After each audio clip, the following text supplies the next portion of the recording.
man, what's the worst job you've ever had? Man, worst and best. Working with my dad in 7th grade. My dad has a construction company. So I had to do demo. So I had to go in, get the hammer, knock down the walls, help haul it out. Wow. So my dad grew up poor. So went to college, played ball, hurt his knee, came back to the crib. So, you know, all of our parents tell their little war stories, like, right? Yeah. So he's like, look, and I remember this is my 8th, going into 8th grade. So I wanted to remember when the pennies, for those of you that were born after 2000, they called phone. But in 96, they were called pennies. So I wanted them pennies bad. I think there was like 195. It was like 180, the phone pocket. Yeah, it was like, my dad was like, you want some shoes for how much?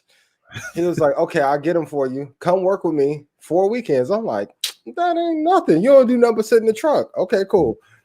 We in East Chicago, go to Calumet, and I think it's on Alexander. And he's like, okay, I want you to go in there, help the guys demo, tear the stuff down. I'm like, that ain't nothing. Bro, I get in there. And I'm talking about 8 hours of work, 20-minute lunch break. God damn. Like he was haul this shit. So in the older houses, for those of you who from Indiana, it's particularly like Northwest Indiana, this is when you still had like metal grates inside of the sheetrock.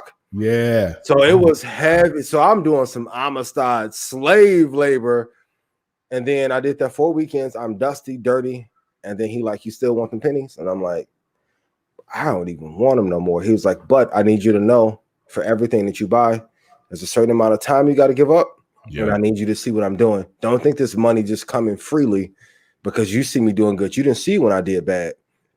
When I was broke and I had holes in my floorboard, like I sacrificed for you, and I never forgot that. So coming from the Northwest Indiana, like I lived in a steel mill city, like that blue collar work ethic has always been there. So even now, and I'm sure we'll talk about content, like a lot of entrepreneurs are lazy. Yes. Because they grew up very privileged, but that was my worst job because of how hard it was, but it gave me an expectation for what hard really is. Like I could be at home doing labor like that now.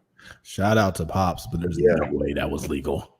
Bro, I mean, he paid me, but it was gruesome, bro.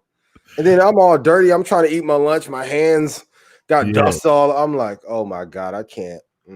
But it made me push hard to be like, I can't do any hard labor like this.